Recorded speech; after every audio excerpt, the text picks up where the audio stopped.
Hello नमस्कार जय हिंद। स्वागत है आप सभी का अधिगम मंत्रा पर। मैं विकास गुप्ता हाजिर हूं आपके बीच एक नए वीडियो के साथ जहां हम डिस्कस कर रहे हैं कि वीएस पीजीटी कॉमर्स के topic wise MCQ.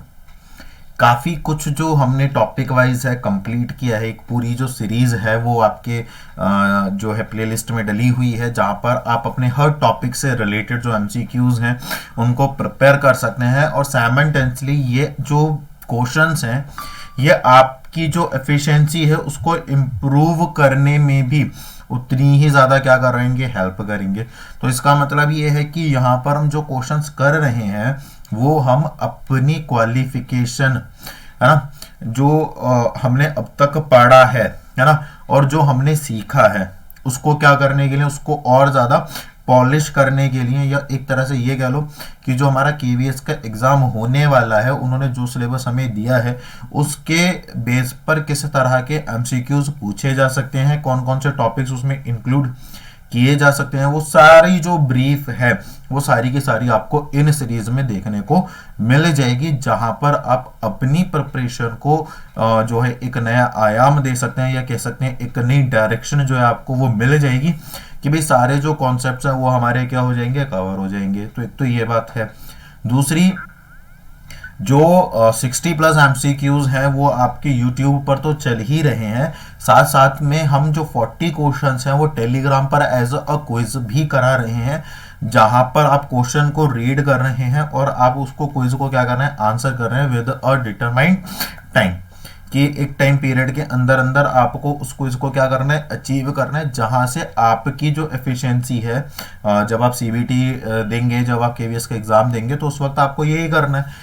On screen आपके सामने क्वेश्चंस अवेलेबल हो जाएंगे and you have to read that particular question and you have to choose the most correct answer, है ना। और उसका एडवांटेज क्या मिल रहा है, उसका एडवांटेज ये मिल रहा है कि एक तो आपकी वो एफिशिएंसी इंप्रूव हो रही है, और दूसरा क्या हो रहा है ना कि किसी भी क्वेश्चन में अगर आपको कोई डाउट आ रहा है तो वहां पर उस डाउट को कैसे सॉर्ट आउट करना है, कैसे सॉल्व करना है, या वो उसका आंसर क्यों हुआ, वो जो एक डिस्कशन है वहां पर आप उस डिस्कशन को भी कर पा रहे हैं। और ये चीज आपको यहाँ पर भी अवेलेबल है। बहुत सारे जो बच्चे हैं वो जुड़े हुए हैं और they are sending their queries on a continuous basis, है ना। और मेरा प्रयास यही रहता है कि मैक्सिमम जब आप प्रिपरेशन कर रहे हैं विद इन द 1 और 2 मिनट्स जो है आपका रिप्लाई आ जाए, है ना। आपको रिप्लाई कर दूं, बट कभी कभी लेट भी हो जाता है। जैसे सपोज करो मैं रिकॉर्डिंग वगैरह कर रहा हूँ, उस वक्त आपका कोई रिप्लाई आ रहा है तो वो थोड़ा सा मुश्किल हो जाता है उस वक्त उस चीज़ को करना।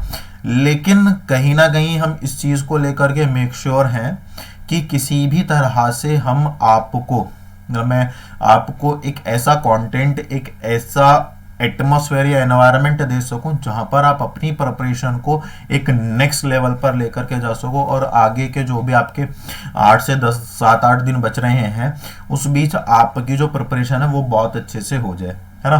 तो अगर आपने ये सारी सीरीज की हैं तो वेल एंड गुड है, तो एक बार और इन सीरीज को कर लेना, और बाकी तो आगे आने वाले में टाइम में जो भी है 1-2 दिन में तो उसको लेकर के मैं कुछ देखता हूँ कि क्या और बेस्ट हो सकता है। कोशिश करूंगा कि मिक्स क्वेश्चंस जो है मैं आपके बीच में ले आऊं, है ना, ताकि और ज़्यादा आपकी जो एक एफिशिएंसी है वो भी ज़्यादा इंप्रूव हो जाए, क्योंकि जितने ज़्यादा क्वेश्चंस आप लोग अभी कर लेंगे उतना ज़्यादा आपके लिए सूटेबल रहेगा। तो टॉपिक वाइज तो हो गया है अपना, तो एक बार मिक्स क्वेश्चंस के बारे में थोड़ा सा देख लेंगे, है ना। तो और बाकी ये है कि अगर आपने टेलीग्राम वगैरह अभी तक आपने ज्वाइन नहीं किया है तो आप डिस्क्रिप्शन बॉक्स में जाइए, वहाँ पर आपको टेलीग्राम का लिंक अवेलेबल मिल जाएगा और वहाँ पर आप कनेक्ट हो सकते हैं, ठीक है। तो एक ये बात है। और जो भी बच्चे नए जुड़े हैं तो एक बार वो पूरी सीरीज देख लीजिए, है ना, सब्सक्राइब कर लीजिए चैनल को, ताकि डेली बेसिस पर आपको नोटिफिकेशन मिल सके। ये बात ध्यान में रखें कि इस बार हमें केवीएस पार करना ही करना है ना, कोई प्रॉब्लम नहीं है। किसी भी तरह की अगर कोई समस्या आती है तो हम बैठे हैं उसके लिए, ठीक है। तो आप बिल्कुल भी परेशान ना हो इस चीज़ को लेकर के। बाकी वीडियो को लाइक और चैनल को शेयर करते रहा करो यार, है ना। थोड़ा सा मोटिवेशन मुझे भी दे दो, ठीक है। मेरा तो मोटिवेशन तुम लोगों तक जाता रहता है जगह टाइम टाइम पर, मुझे भी चाहिए होता है मोटिवेशन, मुझे भी दे दिया करो। तो मेरा मोटिवेशन कब आता है, जब मैं नंबर ऑफ सब्सक्राइबर्स देखता हूँ, है ना। तो 1000 भी अभी सब्सक्राइबर्स मीट नहीं हो पाए हैं, है ना। और जबकि सबको चैनल पसंद आ रहा है, वीडियोस पसंद आ रहे हैं, कमेंट्स हैं सबके, क्वेरीज आ रही हैं, है ना। तो इसका मतलब कहीं ना कहीं जो चैनल को शेयर करने वाली चीज़ें हैं तो वहाँ तक ऑडियंस तक नहीं जा पा रही है। जो मतलब एक होता है ना भाई, कॉमर्स में कोई अकेले 66 अगर पोस्ट है तो खाली 66 या 600-700 लोगों ने तो नहीं भरा होगा, बहुत सारे लोगों ने भरा होगा, है ना। तो उस चीज़ को आप एक बार लेकर के जाइए, जो भी आपके सोशल मीडिया प्लेटफॉर्म्स हैं, स्टेटस वगैरह, एक बार उसको लगाइए, ठीक है, ताकि ज़्यादा से ज़्यादा लोग कनेक्ट हो सकें। ठीक है, देखिए मेरा अधिगम मंत्रा लाने का जो पर्पस था, मेन पर्पस था, वो यही था कि मुझे जो चीज़ें आती हैं, मेरे पास जो चीज़ें हैं, वो मैं आप तक उनको शेयर कर सकूं। हो सकता है कि आपको वो कहीं ना किसी लेवल पर हेल्पफुल हो या फ्रूटफुल साबित हो, जो कि हुई भी है ना। और साथ साथ में इसका एडवांटेज ये मिला है कि वो चीज़ें मेरी भी और ज़्यादा स्ट्रांग हुई हैं। तो इसका मतलब ये कि जब आप नॉलेज शेयर करते हो, चाहे आप किसी भी तरीके से करो ना, मेरे पास ये मोड था तो मैं ऑनलाइन आ गया, आपके पास शेयर वाला ऑप्शन है, आप शेयर कर दीजिए। तो जब भी हम नॉलेज शेयर करते हैं ना, तो ये बेसिक फंडामेंटल नेचुरल कह सकते हैं कि ये नेचुरल प्रिंसिपल है ना। जैसे होता है ना, प्रिंसिपल ऑफ मैनेजमेंट पढ़ते हैं, प्रिंसिपल ऑफ अकाउंटिंग पढ़ते हैं, ऐसी प्रिंसिपल ऑफ नेचर है कि आपके पास जो भी है उसको आप जितना ज़्यादा शेयर करोगे, है ना, वो आपके पास उतनी ही ज़्यादा बढ़ेगा, कम नहीं होगा, वो बढ़ेगा, है ना। तो ऐसी नॉलेज को शेयर करने से नॉलेज बढ़ेगा ही, कम नहीं होने का है आपका, समझ लो। तो इसलिए चैनल को शेयर और सब्सक्राइब करते रहा करो। बाकी चलो शुरू करते हैं अपना आज का टॉपिक, और ये रहा आपके सामने हमारा पहला क्वेश्चन। आज बच्चे जो हम डिस्कस करने वाले हैं, एक तो फाइनेंशियल मैनेजमेंट आज हम लोग डिस्कस करने वाले हैं, और फाइनेंशियल मार्केट के बारे में हम लोग डिस्कस करने वाले हैं, ठीक है ना। चलिए आपके सामने पहला क्वेश्चन ये रहा, फाइनेंस का चीपेस्ट सोर्स, सबसे सस्ता साधन क्या है, बताइए। डिबेंचर, ऋण पत्र, equity share, preference shares, retained earning. देखिए डिबेंचर इशू करने में आपको इंटरेस्ट पे करना पड़ता है, इक्विटी और प्रेफरेंस के लिए आपको डिविडेंड पे करना पड़ता है,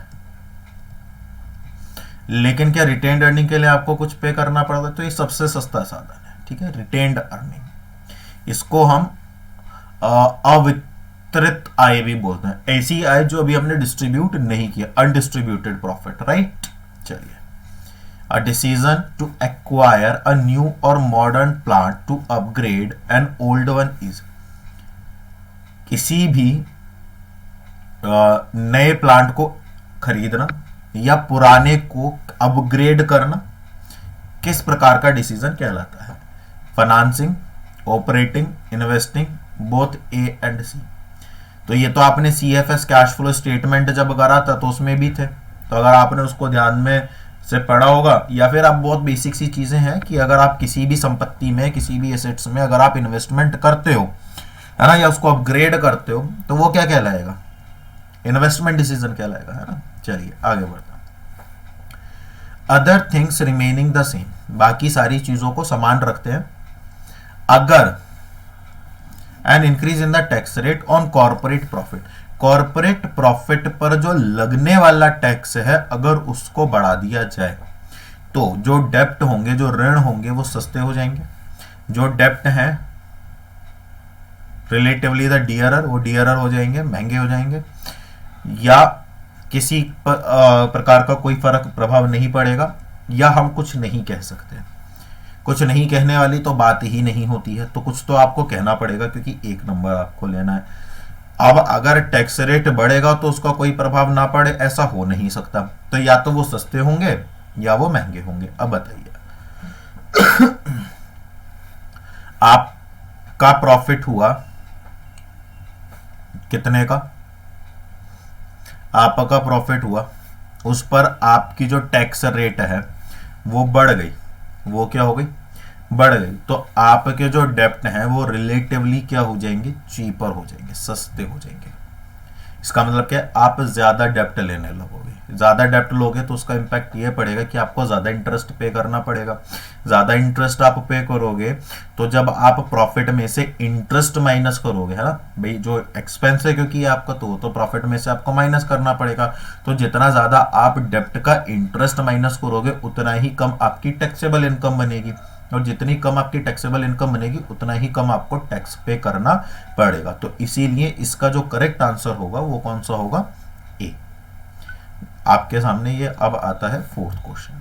companies with higher growth potential are likely to, जो कंपनीज हायर ग्रोथ, जिन कंपनीज का हायर ग्रोथ पोटेंशियल होता है ना, मतलब अपने आप को विस्तृत करने की जो क्षमता होती है, ऐसी कंपनियां कम डिविडेंड देती हैं, ज्यादा डिविडेंड देती हैं, या इसका कोई प्रभाव नहीं पड़ेगा, इनमें से कोई नहीं। तो ये तो हो गए गलत। अब या तो वो कम डिविडेंड देंगी या ज्यादा डिविडेंड देंगी। इसको मैं ना को इस तरीके से समझा सकता हूं कि मेरी एक कंपनी है ना, मेरी एक कंपनी है और वो उसका जो प्रॉफिट है वो साल दर साल क्या होता चला जा रहा है, बढ़ता चला जा रहा है। लेकिन मैं जो डिविडेंड है, मेरा जो डिविडेंड है, अब इस पर मेरा क्या प्रभाव पड़ेगा। देखिए अब इसमें दो केसेस होंगे। एक, या तो ये जो प्रॉफिट हो रहा है इसको मैं क्या कर दूंगा, इन्वेस्ट कर दूंगा ताकि मेरी फ्यूचर ग्रोथ हो सके, या मैं क्या कर दूंगा, मैं डिविडेंड इशू कर दूंगा। तो जब मैं डिविडेंड इशू कर दूंगा तो मेरे पास जो अर्निंग है, मेरा जो सोर्स ऑफ फाइनेंस है वो क्या हो जाएगा, कम हो जाएगा। तो मेरा इन्वेस्टमेंट क्या हो जाएगा, डिक्रीज हो जाएगा। अब मुझे एक बात बताओ, अगर मुझे अपनी कंपनी को आगे ग्रो करना है तो मुझे ज्यादा डिविडेंड देने चाहिए या कम डिविडेंड देने चाहिए, बताइए। कम डिविडेंड देने चाहिए। क्यों? क्योंकि अगर मैं कम डिविडेंड दूंगा तो इसका मतलब ये है कि मैं उस प्रॉफिट को, उस मनी को, उस फाइनेंस को मैं फ्यूचर प्रोजेक्ट्स में लगा सकता हूं, जो शेयर होल्डर्स की जो वेल्थ मैक्सिमाइजेशन है उसमें हेल्प करेगा। और कंपनीज का मोटिव मैक्सिमम डिविडेंड पे करना नहीं होता है, जो हमारा शेयर होल्डर है उसकी वेल्थ को मैक्सिमाइज करना होता है, और उसके लिए कंपनी पहले इन्वेस्टमेंट को प्रायोरिटी देती है, ना कि शॉर्ट टर्म को। क्लियर है? चलिए आगे बढ़ते हैं। Financial leverage is called favourable if. Financial leverage क्या होता है? जब हम डेप्ट और इक्विटी को रिलेट करते हैं तो वो हमारा फाइनेंशियल लेवरेज कहलाता है। तो फेवरेबल कब होगा, मतलब उसको अच्छा कब माना जाएगा, जब रिटर्न ऑन इन्वेस्टमेंट कम होगी और डेप्ट की कॉस्ट ज्यादा होगी, या जब रिटर्न ऑन इन्वेस्टमेंट ज्यादा होगी और कॉस्ट कम होगी। चलो मैं इन दोनों तक ही स्टक कर देता हूं, इन दोनों को खत्म कर देता हूं। बताइए इन दोनों में से क्या ऑप्शन सही होगा। अच्छा एक बात मुझे बताओ, आपने बैंक से 1 लाख रुपए का लोन लिया और आपको इस यहाँ पर आपकी फर्म है और यहाँ पर बैंक है। तो यहाँ पर फर्म आ गई और यहाँ पर बैंक आ गया। ठीक है, आपने बैंक से लोन लिया जिसके बदले फॉर एट द रेट 10% पर। ठीक है, अब आपने इस पैसे को एक प्रोजेक्ट में लगा दिया। किस में लगा दिया? एक प्रोजेक्ट में लगा दिया। इस प्रोजेक्ट से आपको भाई या तो 10+ रिटर्न मिलेगा या 10- रिटर्न मिलेगा। तो अब मुझे एक बात बताओ, आप 1 लाख पर कितना इंटरेस्ट पे कर रहे हो? 10%। तो अगर आपको जो मिलने वाला, मतलब जो आपका रिटर्न है, जो आपको प्रॉफिट मिलने वाला है, अगर वो 10+ ज्यादा होगा तब फेवरेबल होगा, या 10- होगा तब ज्यादा होगा? 10+ होगा। इसका मतलब क्या है कि अगर आपका रिटर्न ऑन इन्वेस्टमेंट 15% है, कितना परसेंट है? 15%, और आपकी जो कॉस्ट है वो कितनी है? 10%, तो आपके पास जो नेटवर्थ निकल करके आ गई वो कितनी निकल करके आ गई? 5% पॉजिटिव में। तो ये क्या हो गया? आपके लिए फेवरेबल हो गया। तो बी ऑप्शन जो है वो करेक्ट चला जाएगा। ठीक है, यहाँ से चलिए 6th क्वेश्चन। हायर डेप्ट इक्विटी रेशियो रिजल्ट इन। अगर आपका जो डेप्ट इक्विटी रेशियो, हमने अकाउंटिंग रेशियो में इस चीज को किया था, तो आपका जो डेप्ट टू इक्विटी रेशियो होता है उसका फॉर्मूला होता है डेप्ट अपॉन इक्विटी। तो उसका क्या मतलब होता है कि डेप्ट अपॉन इक्विटी का मतलब क्या है? जो एक रिलेशन बताता है डेप्ट और इक्विटी के बीच में। तो अगर डेप्ट इक्विटी रेशियो ज्यादा है तो इसका मतलब क्या है कि आपके पास high degree of financial risk है, मतलब आपका डेप्ट ज्यादा है और आपकी कैपिटल कम है। क्लियर है ये वाली बात? जैसे सपोज करो आपका डेप्ट 10 लाख रुपए है और आपकी जो कैपिटल है वो 5 लाख रुपए है, तो आपका डेप्ट टू इक्विटी रेशियो कितना हो गया? 2:1, राइट। वहीं पर आपने अपने डेप्ट को इंक्रीज कर लिया कितना 20 लाख रुपए और आपकी कैपिटल कितनी है 5 लाख रुपए। तो अब आपका डेप्ट टू इक्विटी रेशियो कितना आ गया 4:1। इसका मतलब क्या कि आपका जो फाइनेंशियल रिस्क है वो और भी ज्यादा क्या हो गया बढ़ गया। क्यों? क्योंकि डेप्ट रिस्की होता है, शेयर्स रिस्की नहीं होते हैं। क्लियर है? चलिए, higher working capital usually result in, working capital क्या होती है जो हमारी करंट के लिए यूज की जाती है। बाकी इसका फॉर्मूला क्या होता है current assets minus current liabilities, है ना। तो higher current ratio higher risk और higher profit, lower current ratio higher risk and profit, higher equity lower risk and profit, lower equity lower and higher profit. बताइए बताइए,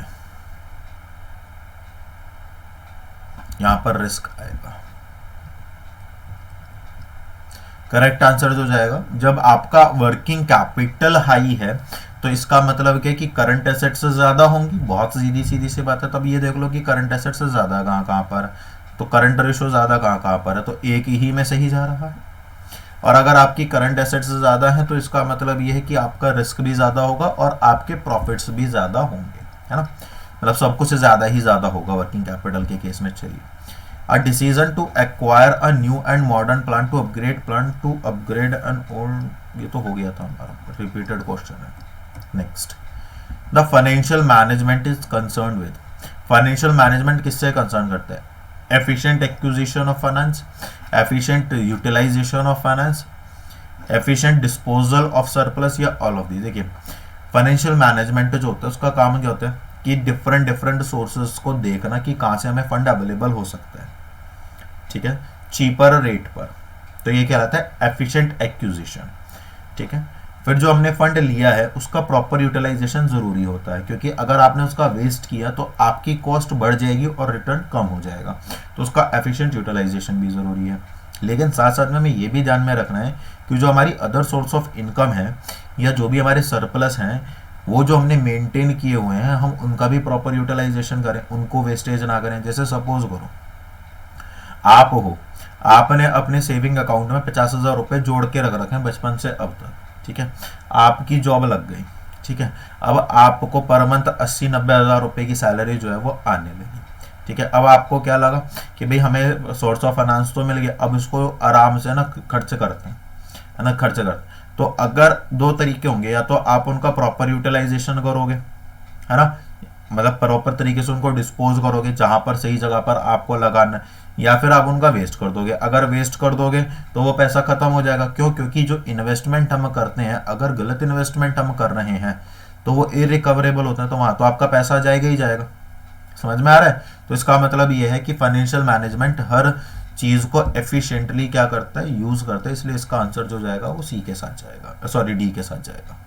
next, higher dividend per share is associated with, per share पर higher dividend किससे relate करता है? High earning, high cost flow, unstable earning and higher growth opportunity. देखिए, higher dividend कभी भी unstable earning per तो दिया नहीं जा सकता। अगर आपकी अर्निंग अनस्टेबल है ना, तब आप हायर डिविडेंड नहीं दे सकते। तो इसका मतलब ये तो यहां गलत हो गया। High earning, high cash flow, stable earning और हायर अपॉर्चुनिटीज। अच्छा, high earning low cash flow, अगर कैश फ्लो लो है तो भी नहीं होगा, ये भी गया। High earning, high cash flow, stable earning and lower higher growth opportunities.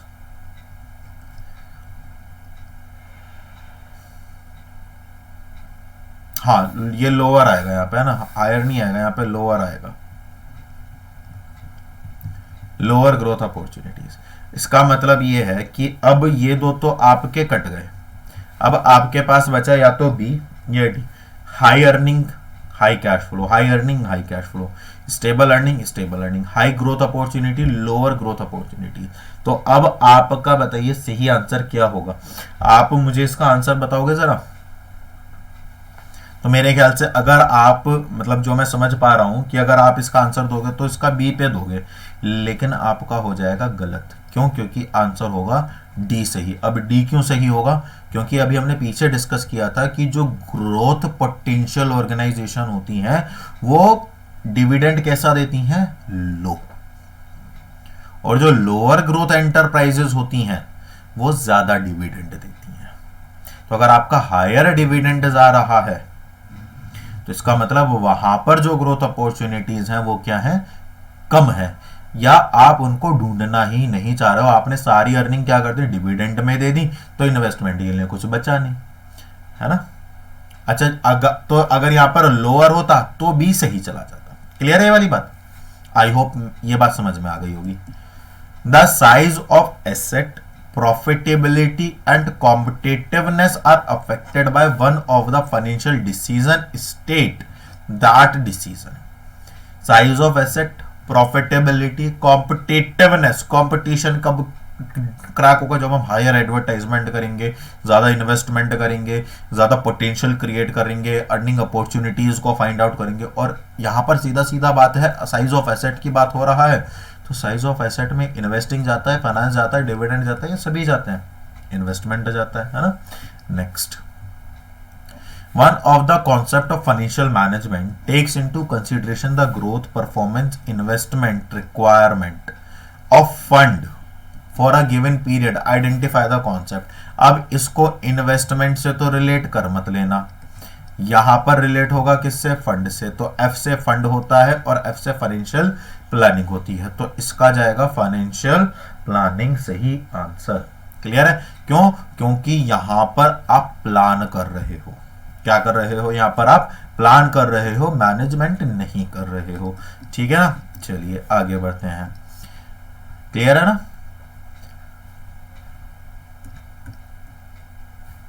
Management में जो फर्म है वो एक्विजिशन भी देखती है फंड का, उसका जो है कॉस्ट भी देखती है, उसका एक्विजिशन भी देखती है, उसका जो लेवरेज है वो भी उसका कॉस्ट भी देखती है, उस पर रिटर्न भी देखती है, और उसकी कंपैरिजन भी करती है, और साथ साथ में उसके जो यूटिलाइजेशन है वो भी करती है, और साथ साथ में जो रिसोर्सेज हैं उनको कंट्रोल भी करती है। तो बहुत सारी जो फंक्शंस हैं वो ऑपरेट किए जाते हैं। यहाँ पर केवल प्लानिंग की बात हो रही थी तो इसलिए प्लानिंग जाएगा, है ना। Name the concept which increases the return of equity shares with the change in the capital structure of the company. उस कॉन्सेप्ट का नाम बताइए जहां पर आपका जो इक्विटी शेयर्स का रिटर्न है वो बढ़ जाता है जब आप अपना कैपिटल स्ट्रक्चर चेंज करते हो। फाइनेंशियल प्लानिंग का पार्ट नहीं है ये, कैपिटल स्ट्रक्चर में डेब्ट और इक्विटी की बात होती है। अब दो बचे, ट्रेडिंग ऑन इक्विटी है, यहाँ पर कहीं एसेट की बात नहीं हो रही है, तो ट्रेडिंग ऑन इक्विटी इस कॉन्सेप्ट को नाम दिया जाता है। चलिए आगे बढ़ते हैं। बोरोइंग,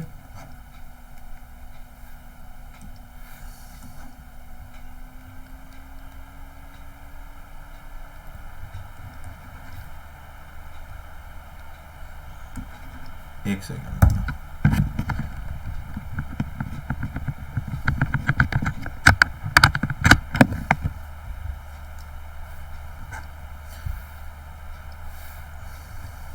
चलिए। बोरोइंग 10% है, टैक्स रेट 30% है, means after tax cost of डेब्ट कितनी होगी?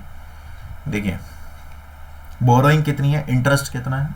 10% है, ठीक, और उस पर टैक्स कितना देना है?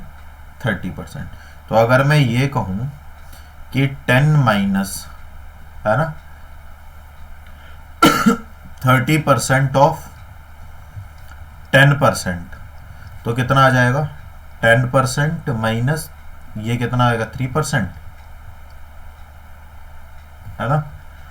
तो इसका मतलब है कि 7% आ गया, तो कॉस्ट आपकी कितनी आ गई? 7% आ गई। ये आपका कर, एक बार इसको देख लेना, है ना, तो आपको इजीली समझ आ जाएगा। लोन इंटरेस्ट माइनस इतना। चलें आगे। चलिए, if the return on investment is more than the cost, अगर रिटर्न ऑन इन्वेस्टमेंट ज्यादा है आपकी किससे? कॉस्ट से, तो अर्निंग पर शेयर क्या होगा? राइज और with in dept dept, rise decrease fall decrease, rise increase fall decrease. बताइए, अगर आपके रिटर्न ऑन इन्वेस्टमेंट ज्यादा है, कॉस्ट क्या है, कम है, ये आपको ना फाइनेंशियल लेवरेज में पढ़ने के लिए मिलेगा। जब आप फाइनेंशियल लेवरेज पढ़ोगे तो वहां पर यह कॉन्सेप्ट है कि अगर आपकी अर्निंग पर शेयर ज्यादा है तो आपका डेप्ट भी ज्यादा ही होगा। क्लियर है, ये बात ध्यान में रखें। ठीक, चलिए आगे बढ़ते हैं।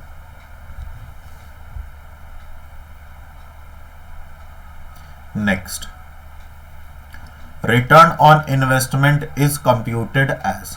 रिटर्न ऑन इन्वेस्टमेंट किस प्रकार से कंप्यूट किया जाता है, बताइए।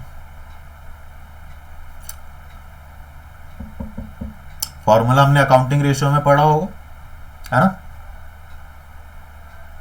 चलिए, earning before return on investment.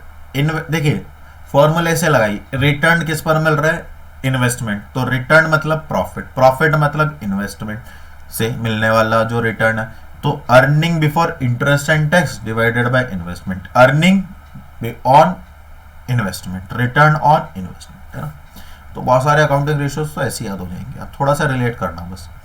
If fixed operating cost is high, a firm should prefer. अगर ऑपरेटिंग कॉस्ट हाई है, ऑपरेटिंग कॉस्ट हाई है, इसका मतलब क्या है कि ऑलरेडी से कंपनी के ऊपर हैवी जो है कॉस्ट है, जो एक क्या कह सकते हैं फाइनेंशियल बर्डन ऑलरेडी से है। तो अगर उसको क्या प्रेफर करना चाहिए, डेप्ट लेगी तो जो उसके ऊपर फाइनेंशियल बर्डन है वो कम होगा कि बढ़ेगा, बढ़ जाएगा, तो उसको इक्विटी प्रेफर करनी चाहिए, क्योंकि इक्विटी पर कोई लाइबिलिटी मतलब एक तरह से कोई इस तरह का ऑब्लिगेशन नहीं है कि आपको जो डिविडेंड है वो पे करना ही करना है ना। चलिए, if ICR is high the form prefer. यहां पर ICR की जो है वो दिया हुआ है EBIT अपॉन इंटरेस्ट एक्सपेंस। ठीक है, कितना हम इंटरेस्ट पे कर रहे हैं, बताइए। अगर इंटरेस्ट कवरेज रेशियो ज्यादा है, इंटरेस्ट कवरेज रेशियो, इंटरेस्ट को कवर करने के लिए जो रेशियो है, मतलब हमारी जो अर्निंग है वो ज्यादा है, अर्निंग ज्यादा है, इंटरेस्ट कवरेज रेशियो, इंटरेस्ट को कवर किया जा रहा है। तो जैसे सपोज करो इंटरेस्ट हमारा 10 है और हमारा EBIT जो अर्निंग है हमारा कितना है, हमारा जो अर्निंग है वो 50 है, तो 50 में से आप 10 का पेमेंट कर दोगे आसानी से, बोलो कर दोगे कि नहीं कर दोगे। तो अगर आप उसको कर दोगे तो आप ऐसी कंडीशन पे क्या इशू करोगे, बताइए।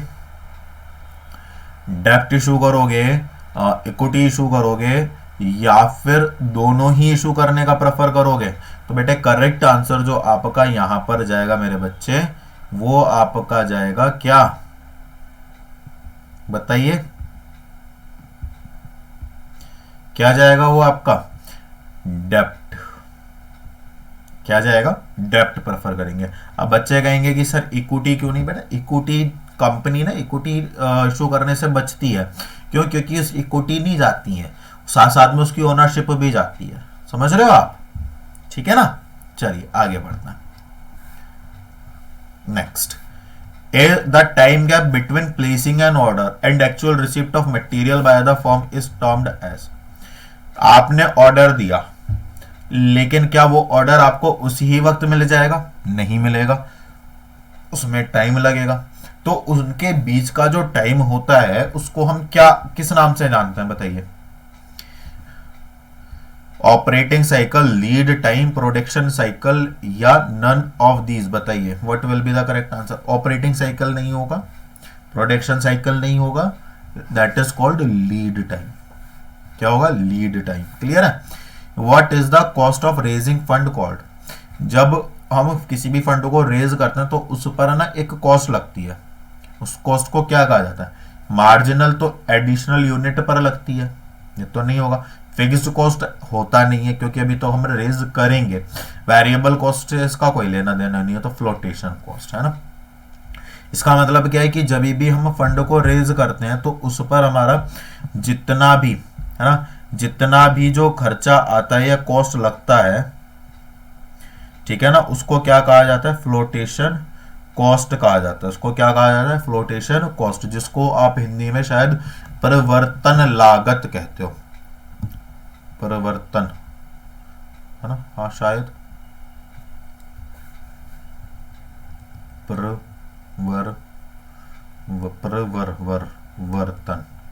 परिवर्तन लागत। कुछ कुछ तो याद है बट मैक्सिमम याद नहीं है। मेरे ख्याल से आप लोगों के सानिध्य में मेरे को कुछ आए ना आए, हिंदी तो आ ही जाएगी, चलो अच्छी बात है। व्हाट इज रिलेटेड टू डेप्ट, डेप्ट से क्या रिलेटेड है बताओ, higher cost higher risk, lower cost higher risk, high cost lower risk, low cost low risk. बताओ डेप्ट का मतलब क्या है। देखिए डेप्ट की कॉस्ट क्या होती है, कम होती है, लेकिन रिस्क ज्यादा होता है, ये ध्यान में रखें, है ना। अगर आपसे पूछा जाए कि इक्विटी और डेप्ट दोनों में से किसकी जो कॉस्ट है वो ज्यादा होगी, तो जो आपके डिबेंचर्स हैं उनकी कॉस्ट ज्यादा होगी। क्लियर है, चलिए आगे, सॉरी कम होगी, इक्विटी जो आपके शेयर्स हैं उनकी कॉस्ट ज्यादा होगी। If the rate of return on investment of a company 16%, बहुत अच्छी बात है। Situation of unfavourable financial leverage will be said to arise when the rate of interest payable on डेप्ट। अब मैंने आपसे क्या बताया कि अनफेवरेबल कंडीशन कब होगी, जब रिटर्न ऑन इन्वेस्टमेंट कम होगा और आपकी कॉस्ट ज्यादा होगी।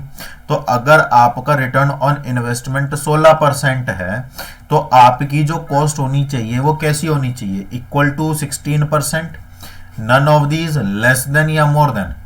अगर आप इक्वल करोगे तो अनफेवरेबल थोड़ी होगी, तो ये तो गलत हो गया। अगर आप 16 में से कम कर दोगे, जैसे 15 ही रहा, तो आपकी फेवरेबल होगी, तो आपको क्या लेना पड़ेगा, मोर देन लेना पड़ेगा। कॉस्ट आपकी 18% है और ये आपका 16% है, तो करेक्ट आंसर जो जाएगा बेटा वो ए जाएगा। क्लियर है, आगे आ जाओ। Under which of the following circumstances the fixed capital requirement of a business is not likely to be high. Under which of the following circumstances the fixed capital requirement of a business is not likely to be high। ठीक है ना, इनमें से fixed capital requirement जो है business की वो ज्यादा नहीं मानी जाएगी। क्यों? Raw material is not essentially available, capital intensive technique of production are used. ये आपकी कैपिटल इंटेंसिव टेक्निक है तो आपको फिक्स कैपिटल चाहिए ही चाहिए। और अगर रॉ मटेरियल भी इजीली अवेलेबल है, नहीं हो रहा है, तो भी आपको जो है कैपिटल चाहिए। To growth prospective of a company, ये भी आपको चाहिए। When the financial alternatives are easily available, अगर आपको फाइनेंशियल अल्टरनेटिव्स इजीली अवेलेबल है, आपको पता है कि भाई मुझे जब भी फाइनेंस की रिक्वायरमेंट होगी वो रिक्वायरमेंट मैं पूरी कर लूंगा, तो फिर आपको फिक्स्ड कैपिटल रिक्वायरमेंट की इतनी खास ज़्यादा ज़रूरत नहीं पड़ती है। तो डी के साथ हम चले जाएंगे यहाँ पर। नेक्स्ट आता है हमारा 25, working capital requirement are low when an organization has, जो हमारी वर्किंग कैपिटल होती है, कार्यशील पूंजी जो होती है, उसकी जो आवश्यकता होती है वो कम होती है संस्था में। कब? जब ज्यादा टेक्नोलॉजी हो। टेक्नोलॉजी का वर्किंग कैपिटल से क्या लेना देना? जब हाई डेटार हो, डेटार से तो पैसा आएगा। जब हाई इन्वेंट्री हो, हाई इन्वेंट्री ये हो सकता है, या हाई क्रेडिटर, जब हमारे हाई क्रेडिटार्स हो, तो वर्किंग कैपिटल रिक्वायरमेंट जो होती है वो हमारी कैसी होती है, कम होती है।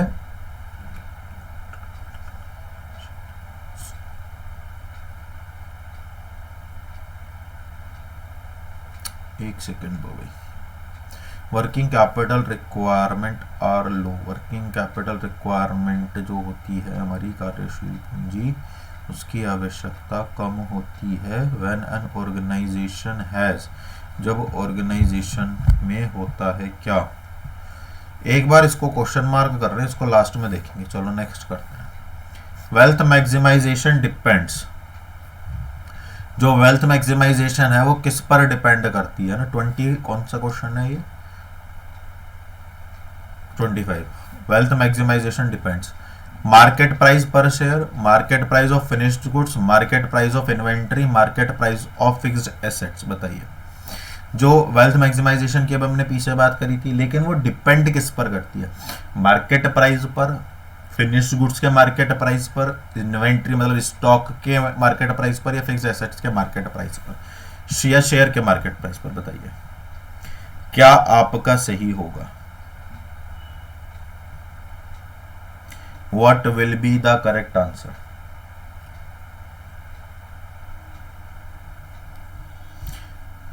तो वेल्थ मैक्सिमाइजेशन तो शेयर से होती है ना? चलिए, name the process that enables the management to foresee the fund requirement both the quantum as well as the timing.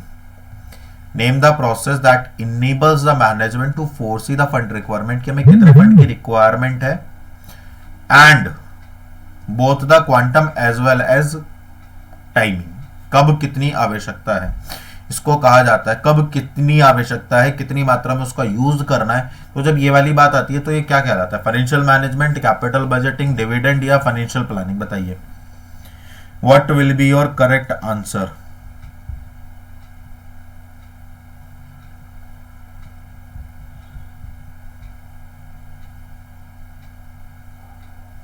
The correct answer will be financial planning, है ना? कब, कहां, कैसे, कितना, है ना? अच्छा, ये क्या फाइनेंशियल प्लानिंग के ना स्टेप्स हैं प्रोसेस के, तो उसको करेक्ट सीक्वेंस में बताना है। तो सबसे पहले आप एस्टिमेट करोगे, या सबसे पहले आप सेल फोरकास्ट करोगे, या सबसे पहले आप सेल फोरकास्ट करोगे, या सबसे पहले आप फाइनेंशियल स्टेटमेंट प्रिपेयर करोगे? तो भाई पहले सेल तो हो जाने दो, फाइनेंशियल स्टेटमेंट थोड़ी प्रिपेयर कर लोगे पहले ही। तो पहले एक्सपेक्टेड प्रॉफिट करोगे, सेल फोरकास्ट करोगे। अच्छा मुझे एक बात बताओ, पहले मैं ये देखूंगा कि मुझे कितना प्रॉफिट होगा, या पहले मैं ये देखूंगा कि मैं सेल कितनी कर सकता हूं? तो पहले मैं ये देखूंगा कि सेल कितनी कर सकता हूं। तो ये दो तो गए। देखो मुझे नहीं आता इसका आंसर, मैं जस्ट सोच रहा हूं बिहेवियरली, तो इन दोनों में से कोई एक होगा। अच्छा, सेल फोरकास्ट करने के बाद मैं फाइनेंशियल स्टेटमेंट प्रिपेयर करने बैठ जाऊंगा कि अब फ्यूचर एक्सपेक्ट करूंगा कि भाई इतनी सेल टारगेट है, मेरी टारगेट ऑडियंस 1 लाख है, राइट? अब मुझे उनके फाइनेंशियल स्टेटमेंट प्रिपेयर करने, ये सोचूंगा कि भाई ये 1 लाख लोगों से मुझे कितना प्रॉफिट होने वाला है, बताओ।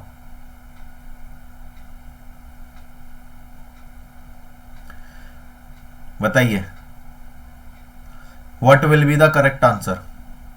इन दोनों में से सही क्या होगा? पर आपने सेल फोरकास्ट कर ली, है ना? आपने क्या कर ली? आपने सेल फोरकास्ट कर ली। अब क्या करोगे आप? अब आप अपना जो एक्सपेक्टेड प्रॉफिट है उसको एस्टिमेट करोगे, फिर आप सारी डीलिंग करोगे, और उसके बाद आप करोगे फाइनेंशियल स्टेटमेंट्स को प्रिपेयर। क्या करोगे? फाइनेंशियल स्टेटमेंट्स को प्रिपेयर करोगे, है ना? चलिए next. As the financial leverage of a company increases, जैसे जैसे फाइनेंशियल लेवरेज जो है कंपनी का वो बढ़ता है, उसका क्या प्रभाव पड़ेगा? A decline in the cost of fund but an increase in the financial risk. Financial leverage मतलब डेप्ट बढ़ रहा है, डेप्ट और इक्विटी के बीच का रेशो। तो फाइनेंशियल लेवरेज को डेप्ट टू इक्विटी रेशो भी कहते हैं, जिसमें हमने डेप्ट टू इक्विटी रेशो का मतलब होता है डेप्ट अपॉन इक्विटी। इसका मतलब डेप्ट बढ़ रहा है, फाइनेंशियल लेवरेज बढ़ने का मतलब है डेप्ट बढ़ रहा है। तो डेप्ट पर कॉस्ट ज्यादा आती है कि इक्विटी पर कॉस्ट ज्यादा आती है? सर डेप्ट पर ज्यादा आती है, आपने भी बताया था। ओके, नहीं सॉरी, इक्विटी पर कॉस्ट ज्यादा आती है। मैंने ये बताया था कि इक्विटी पर कॉस्ट ज्यादा आती है, डेप्ट पर कम आती है, लेकिन डेप्ट रिस्कियर ज्यादा है। तो अब देख लो कहां पर कॉस्ट कम और रिस्क ज्यादा है। तो डिक्लाइन इन कॉस्ट और इंक्रीज इन फाइनेंशियल रिस्क, तो ये सही होना चाहिए। इंक्रीज इन कॉस्ट ये गलत हो जाएगा, ये गलत हो जाएगा, ये गलत हो जाएगा, तो ये करेक्ट आंसर है। Next, short term financial planning is referred to as, short term planning को हम किस तरह से रेफर करते हैं? ऑब्जेक्टिव, बजट, प्रोग्राम या policy? Short term financial planning को क्या बोलते हैं? बजट। अभी 1 फरवरी को रिलीज हुआ था, है ना? विच of the following is the method of collecting capital? Public offer से भी कर सकते हो, ऑफर फॉर सेल से भी कर सकते हो, प्राइवेट प्लेसमेंट से भी कर सकते हो, सारे ही ऑफर अवेलेबल है। तो ये कुल मिलाकर के आ गया अब आपका यहां तक आपके हो गए जो है financial statement, sorry financial management के जो क्वेश्चन है वो आपके यहां पर पूरे हो गए, ठीक है, अब आप मुझे फटाफट से ना ये बता दो कि आपके 30 में से कितने क्वेश्चंस आए हैं, बताइए।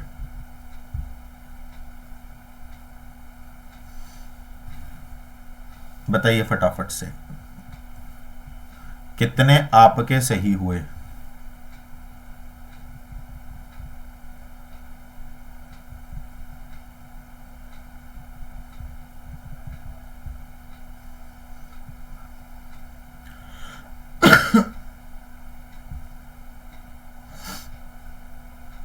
चलिए नेक्स्ट, तो ये हमारे कैपिटल मार्केट से रिलेटेड है, ठीक है ना।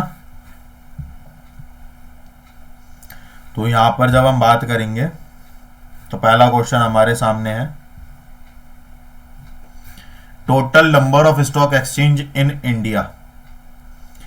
कितने टोटल स्टॉक एक्सचेंज हैं जो आपके इंडिया में अवेलेबल हैं? 25, 21, 22 या 23? बताइए। 25, आपकी इंडिया में 25 स्टॉक एक्सचेंज जो हैं वो अवेलेबल है ना। The settlement cycle of national stock exchange is, settlement cycle होती है कि जब आप शेयर लेना चाहते हो, जैसे आपको सिक्योरिटीज में इन्वेस्टमेंट करना है, तो उस पूरी ट्रांजैक्शन को कंप्लीट होने में कितना टाइम लगता है? Trading debt plus 5, trading debt plus 3 day, trading debt plus 2 day, trading debt plus 1 day. मतलब जिस दिन आपने ट्रेडिंग की है उसमें T+2, trading plus 2 days. Clear है? चलिए, educating the investor is the dash function of SEBI.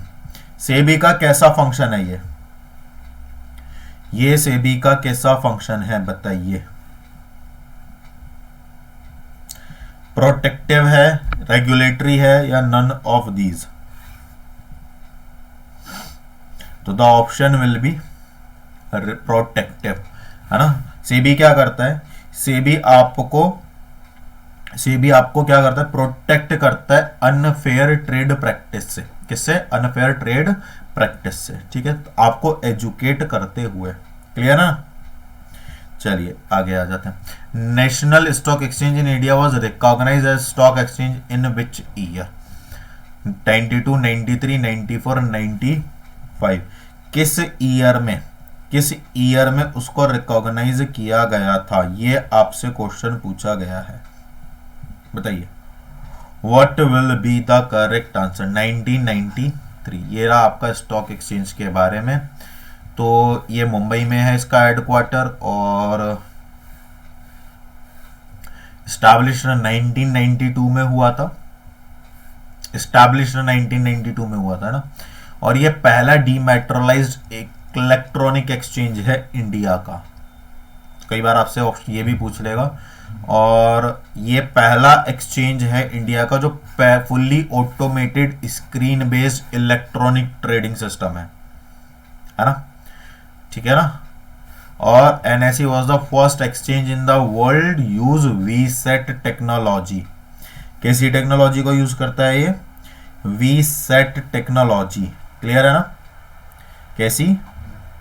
VSAT technology. Clear है? चलिए next, indices of national stock exchange. Nifty 50, Nifty next 50, Nifty 500 या ऑल ऑफ दीज? इसके जो इंडिसेस हैं वो सभी हैं। इसमें बॉम्बे स्टॉक एक्सचेंज भी आता है, उसका इंडिसेस बताना जरा क्या है। Treasury bills are basically, treasury bill कौन इशू करता है पहले तो ये बता दो। किसके द्वारा इशू किया जाता है ट्रेजरी बिल, जिनको टी बिल भी कहा जाता है? एक इंस्ट्रूमेंट है to borrow, short term funds को बोरो करने के लिए, लॉन्ग टर्म फंड को बोरो करने के लिए, कैपिटल मार्केट का एक इंस्ट्रूमेंट है, या नन ऑफ दीज? देखिए, ट्रेजरी बिल जो है वो शॉर्ट टर्म इंस्ट्रूमेंट है ना। क्या है? शॉर्ट टर्म इंस्ट्रूमेंट, ठीक है। इसकी जो पीरियड होती है वो 91 डेज, 182 डेज या 364 डेज, या सभी? तो जो आरबीआई है, आरबीआई ने इसको 3 पार्ट्स में क्लासिफाई किया गया है, करा है। एक तो 91 डेज के लिए, एक 182 डेज के लिए, और एक 364 डेज के लिए, ठीक है ना। क्लियर है? तो all of these. Next, certain instrument of money market is short self liquidating. तो जब भी बेटा सेल्फ लिक्विडेटिंग की बात आ जाए और जब भी बात आ जाए क्रेडिट सेल की, तो वहां पर आपका सीधा सीधा चला जाता है कमर्शियल बिल। दो चीजें होती हैं, एक होता है कमर्शियल पेपर, एक होता है कमर्शियल बिल। तो जब भी क्रेडिट सेल की बात होगी और लिक्विडेट इटसेल्फ की बात होगी तो कमर्शियल बिल चला जाएगा। क्लियर है? आगे बढ़ते हैं। ये सारे के सारे इंस्ट्रूमेंट है जो कैपिटल मार्केट और मनी मार्केट में ट्रेड करते हैं। विच of the following claims about financial market is correct? इनमें से कौन सा फाइनेंशियल मार्केट के बारे में सही है? They serve as a link between household that save money and business that invest it. They act as a link between servers and investor by facilitating the transfer of fund. They invest the money they have available in their most profitable investment option. देखिए कौन सा सही है? जो मतलब house hold है ना, मतलब जो फाइनेंशियल मार्केट्स हैं वो हाउस होल्ड और जो प्रोडक्शन हाउसेज हैं उनके बीच में एक लिंक क्रिएट करते हैं। बिल्कुल सही बात है। तो ये बात हमें यहां पर भी मिल रही है, यहां पर भी मिल रही है और यहां पर भी मिल रही है, तो बहुत ये हमारा करेक्ट ऑप्शन चला जाएगा। Next, which of the following is not a financial market function? इनमें से कौन सा फाइनेंशियल मार्केट फंक्शन नहीं है? तो यहां से आपसे पूछ रहा है कि कौन सा आपका फाइनेंशियल मार्केट फंक्शन नहीं है ना? तो price determination of security, floating of companies, lowering transaction cost या मोबिलाइजेशन ऑफ सेविंग, कौन सा मार्केट का फंक्शन नहीं है? नहीं के बारे में पूछा गया है। फ्लोटिंग ऑफ कंपनीज, कंपनीज की जो फ्लोटिंग हो रही है, कितनी आ रही है कितनी जा रही है, उससे फाइनेंशियल मार्केट को कोई लेना देना नहीं है ना? चलिए, विच of the following claims about call money is not correct? Call money के बारे में क्या नहीं? ये भी एक इंस्ट्रूमेंट है कॉल मनी भी। It is a short term loan, क्या सही नहीं है? बिल्कुल शॉर्ट टर्म है और ये डिमांड पर पे करना होता है। It has maturation period to, बिल्कुल 0 से 15 के बीच में होता है। Call rates and other short term money markets products have a direct relation. जो कॉल रेट्स होते हैं और जो शॉर्ट टर्म मनी मार्केट होती है उसको जो प्रोडक्ट है उनमें डायरेक्ट रिलेशन होता है, पता नहीं।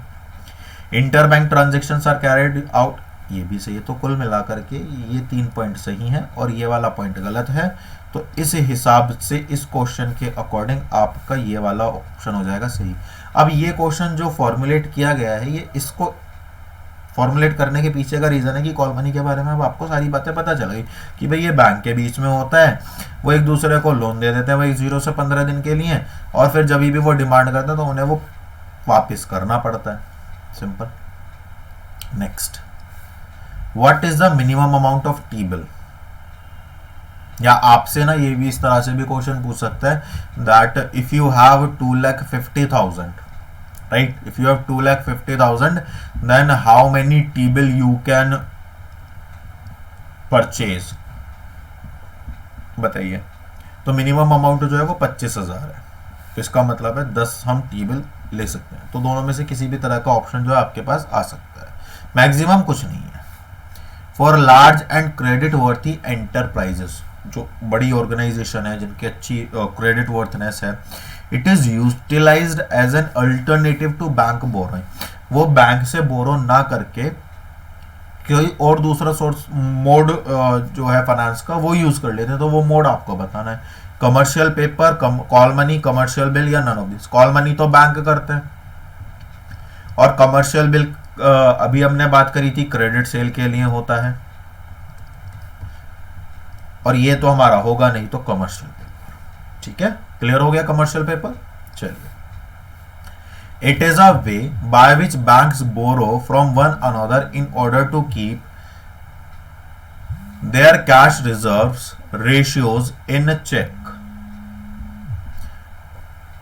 ये कौन सा तरीका है जहां पर बैंक बोरो करते हैं एक दूसरे से? कॉल मनी, ये तो अभी हमने डिस्कस किया था।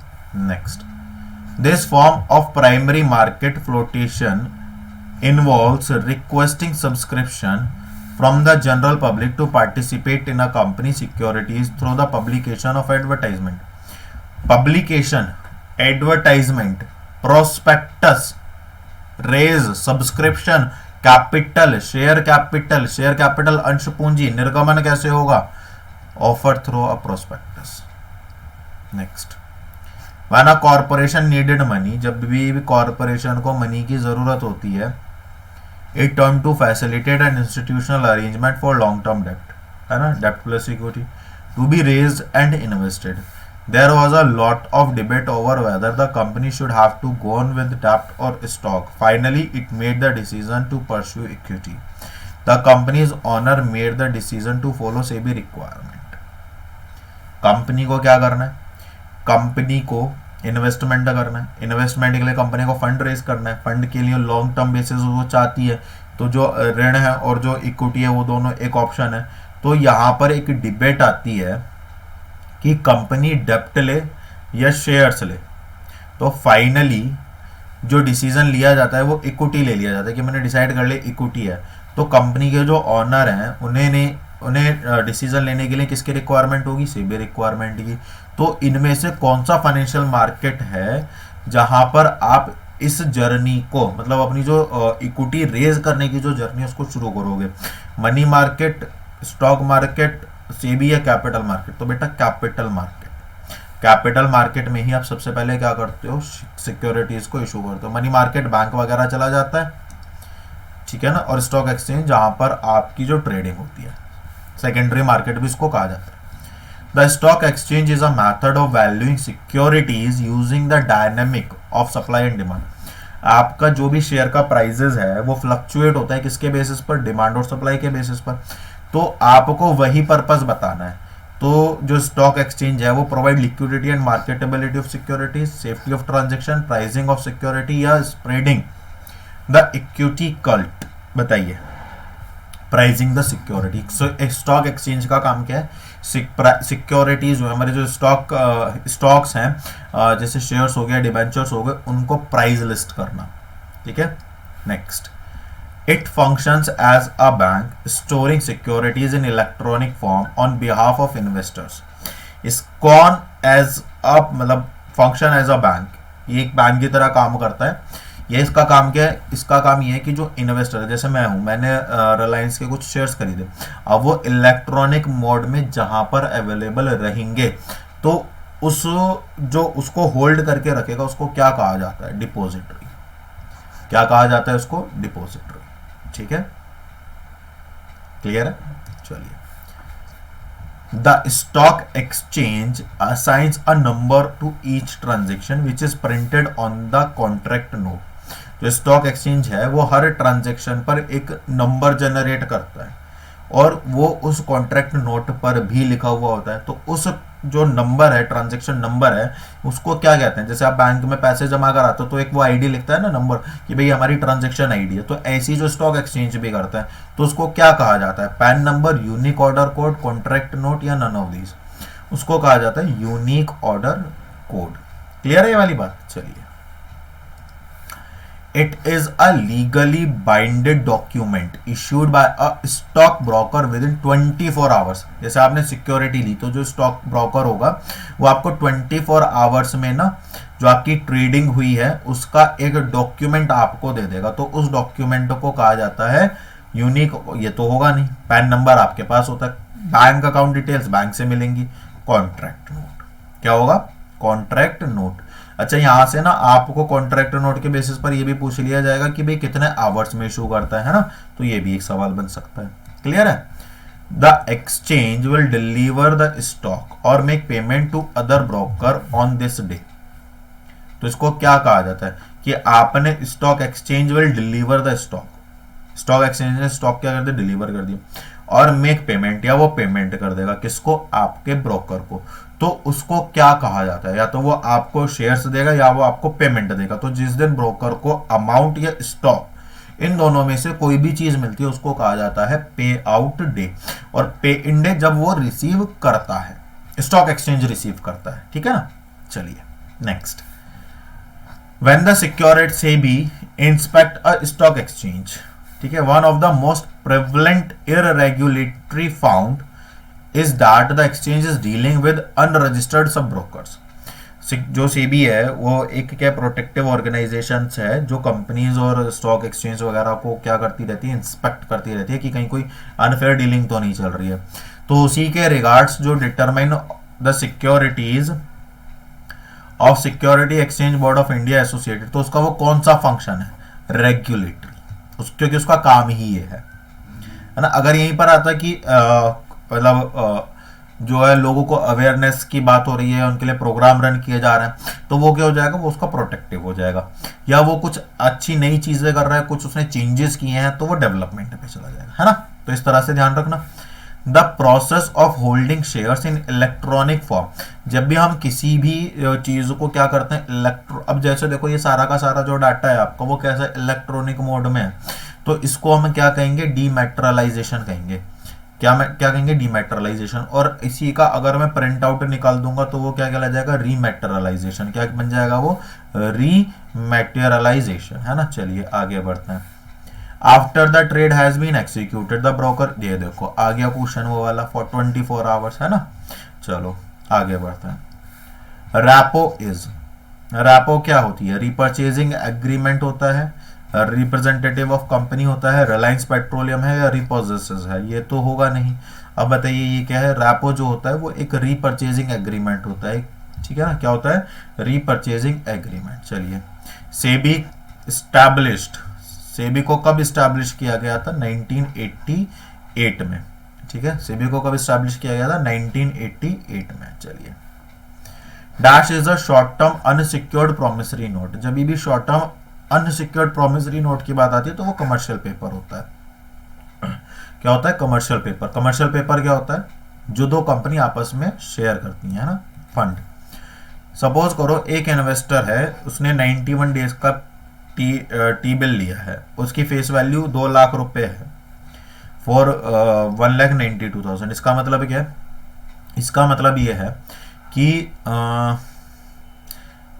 आपको ट्रेजरी बिल 2 लाख का कितने में मिला, 1,92,000, 1,92,000 में। तो आपसे पूछ रहा है कि द इन्वेस्टर रिसीव 2 लाख, भाई आपने पे कितने कर रहे हैं, 1,92,000, लेकिन आपको उसके बदले रिसीव कितने हो रहा है, 2 लाख। तो वो जो अमाउंट है इंटरेस्ट की वो कितनी होगी, 8,000, 80,000, इतना इतना, तो सीधी सीधी सी बात है 8,000 ही होगी। Next,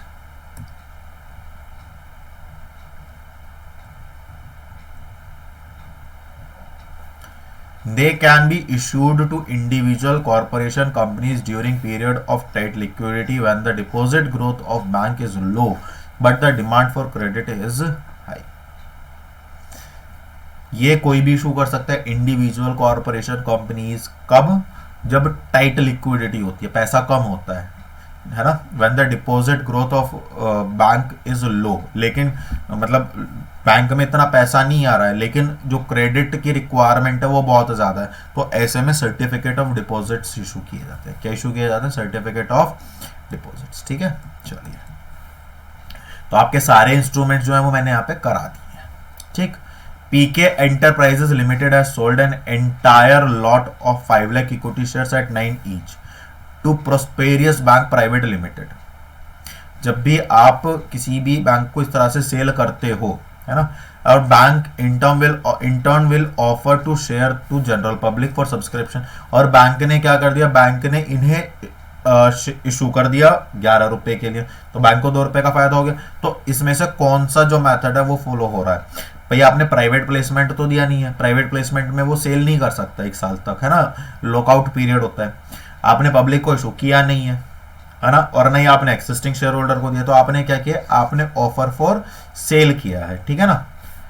identify the correct sequence to be steps, trading procedure में जो आपका स्टॉक एक्सचेंज का जो पूरा ट्रेडिंग प्रोसीजर होता है उसमें क्या होता है। सबसे पहले तो आप डीमेट अकाउंट ओपन करते हो या ऑर्डर सेटलमेंट करते हो या प्लेस ऑर्डर, तो सबसे पहले तो आपका डीमेट अकाउंट खुलेगा, तो ये दोनों तो वैसे गलत हो गए। उसके बाद आप ऑर्डर प्लेस करोगे, ऑर्डर प्लेस करने के बाद आपका ऑर्डर सेटल होगा या एग्जीक्यूट होगा, पहले एग्जीक्यूट होगा फिर सेटलमेंट होगी, तो सी जो है आपका वो करेक्ट आंसर चला जाएगा। नेक्स्ट,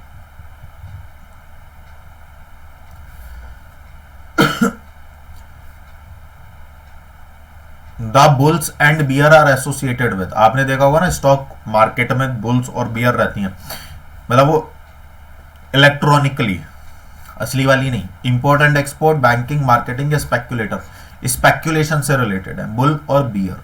जैसी मार्केट रेज करेगा तो बुल आ जाएगा, जैसी मार्केट डाउन होगा सुस्त सा सस्ता हुआ सा तो बियर आ जाएगा, है ना। ये इंडिकेटर्स हैं। Which of the following stock exchange has its index named as Sensex? Bombay stock exchange.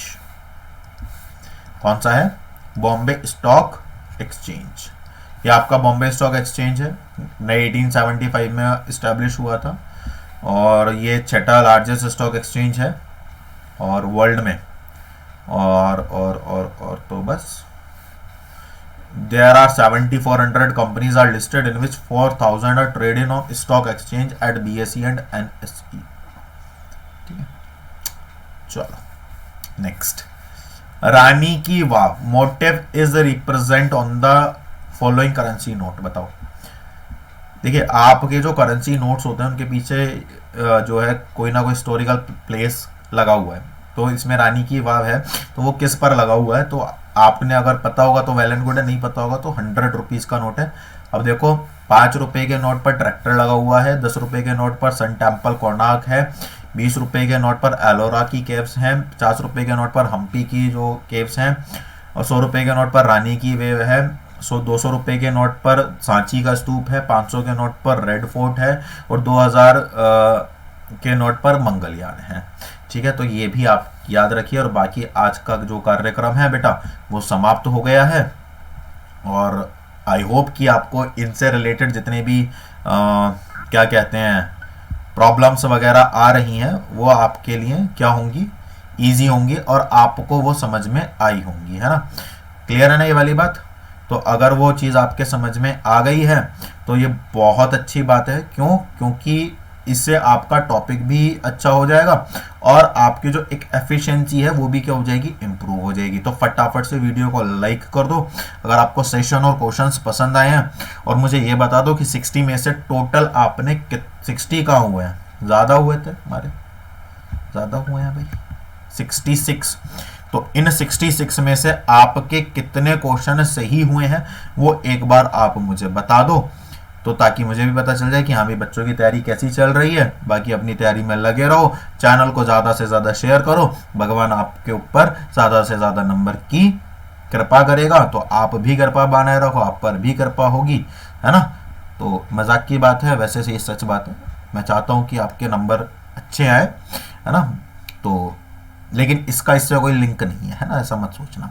तो फटाफट से शेयर कर दो बस यार, तुम शेयर कर दिया करो, शेयर कर दो और सब्सक्राइबर्स बढ़ा दो बस तुम लोग, ठीक है। बाकी ये चीज़ें आपको ऐसे इट इज मिलती रहेंगी, ठीक है। मिलेंगे कल आपसे एक नई और वीडियो के साथ, तब तक अपना ख्याल रखिए, खुश रखिए और सेहत का विशेष ख्याल रखिए। जय हिंद।